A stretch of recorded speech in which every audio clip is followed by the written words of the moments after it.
번째 특징주 바로 만나보도록 하겠습니다. 네, 대동스틸 살펴보도록 하겠습니다. 트럼프 대통령의 취임 1주년 연설에서 알래스카 LNG 프로젝트 관련 발언이 또 다시 나왔습니다. 이 프로젝트 관련이 이야기가 거론될 때마다 우리 증시에서 가장 탄력적으로 움직이는 것이 바로 강관주인데 오늘 우리 증시에서 대동스틸도 개장하자마자 바로 상한가로 직행을 했습니다. 트럼프 대통령 취임 1주년을 맞아서 그동안 트럼프 2기의 행정부에서의 지난 1년의 경제 성과를 설명했는데 무려 80여 분 동안 스스로 자화자찬을 했습니다. 이러한 발언들 중에 특히나 알래스카 LNG 관련 발언으로는 아시아로 천연가스를 수출하기 위한 알래스카 대규모 천연가스 파이프라인 프로젝트에 착수했다라면서 이러한 프로젝트가 한국과 일본의 투자금 덕분에 이루어질 수 있었다라는 점을 다시 한번 강조를 했습니다. 증권가에서는 알래스카 LNG 프로젝트가 추진이 되게 된다면 수혜주로 이러한 종목들을 바라보고 있는데 자원 개발사가 아무래도 1차적으로 수혜가 가장 클 것으로 꼽히고 있는데 포스코 인터내셔널 한국가스공사 등의 수혜가 나타날 것으로 보이고요. 그리고 2차적으로 강제 관련 종목들이 파이프라인 건설 측면에서 또 수혜를 받을 것으로 보입니다. 세아제강과 넥스틸, 대동스틸, 하이스틸 같은 종목들 이슈가 있을 때마다 트여오르고 있고요. 앞으로 또 건설이 구체화된다면 LNG 터미널 쪽이나 LNG 운반선, 본행제와 기자재까지도 좋은 영향을 함께 받을 것으로 기대가 되고 있는 상황입니다. 오늘 강관주 흐름도 함께 살펴보시죠. 대동스틸 여전히 상한가 풀리지 않고 머물러 있는 상황이고요. 넥스틸도 16%나 급등하면서 12,000원 선 위에서 거래됩니다. 하이스틸, 휴스틸도 3에서 8%대 오름세. 반면에 세아제강이 장중에 하락 전환한 이후로 현재 구간에서 약보합권 흐름 보이고 있습니다. 네, 처음으로 강간주 짚어봤고요. 이어서 이슈가 있는 두 번째 종목 열어보겠습니다.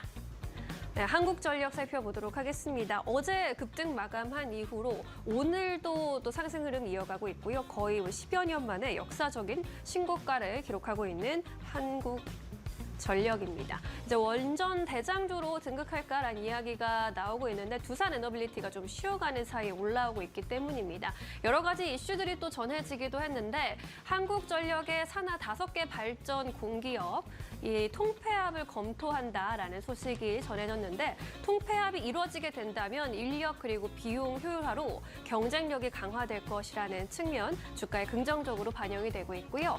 뿐만 아니라 이제 한국전력 측에서 수출기금 범정부 TF를 요청했습니다. 수출기금 좀 지원해달라라고 정부에 직접적으로 TF를 추진해달라고 요청을 한 건데 지금 한전에서 32조 원 규모의 베트남 원전 수주를 목표로 하고 있는 상황 속에서 린투원 2호기 수주를 목표로 하면서 총 사업비가 32조 원이기 때문에 다소 부담스럽기 때문에 수출기금을 요청한 것으로 보입니다. 정부에서도 이런 원전 수주가 가시화된다면 수출기금을 지원하겠다라고 긍정적으로 검토하고 있는 상황이고요. 뿐만 아니라 오늘 조현 외교부 장관이 튀르키예에 방문하기도 했습니다. 원전 에너지 방산 협력에 대한 논의가 있을 것으로 기대되면서 관련해서 수주 소식이 있을지 새로운 프로젝트가 열릴 수 있을지 시장에 또 기대를 하고 있는 분위기입니다. 오늘 한국전력에 대해서는 또 3가지 새로운 리포트가 제시가 됐는데 의견은 다소 좀 엇갈리는 분위기입니다.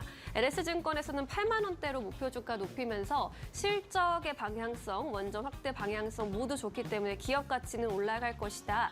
26년 실적 전망치를 상향한다라면서 목표 주가를 상향했습니다.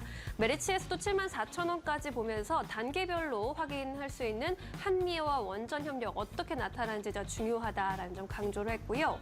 반면에 키움증권에서는 목표 주가 유지하는 의견인데 아직까지 좀 새로운 게 없었다라면서 원전 사업이 실제로 이익 창출로 이어질지 확인하는 것이 좀 필요하다라면서 아직까지는 좀 보수적인 입장을 내놓고 있습니다. 한국전력 오늘 어떻게 흘러가고 있는지 함께 살펴보도록 할까요?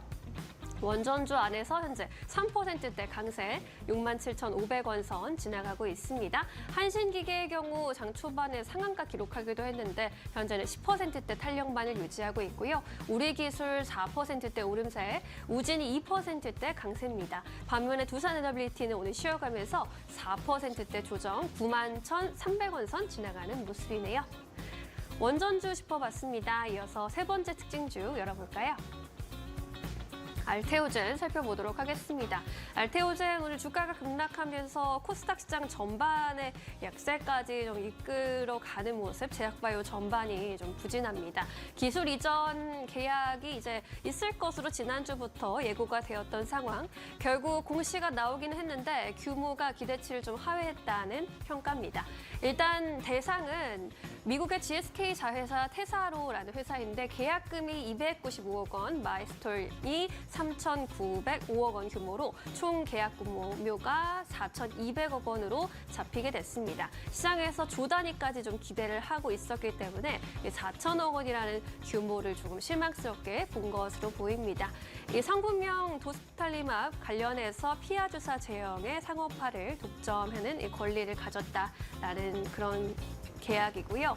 이번 기술 이전 규모가 기대를 하회했다라는 점으로 주가가 급락하고 있는 거에 대해서는 증권가에서는 주가 하락 좀 과도하다라는 의견이 지배적입니다.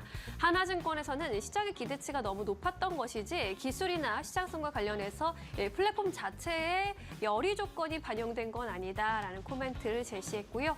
글로벌 IB 맥쿼리에서도 이번 계약에서 중요하게 볼 점은 이러한 규모보다도 특히나 이제 그동안에 있었던 특허 이슈가 우려가 좀 완화됐다라는 부분이라면서 여전히 대형들에 대한 기대감은 유효하다라는 점을 또 강조하기도 했습니다.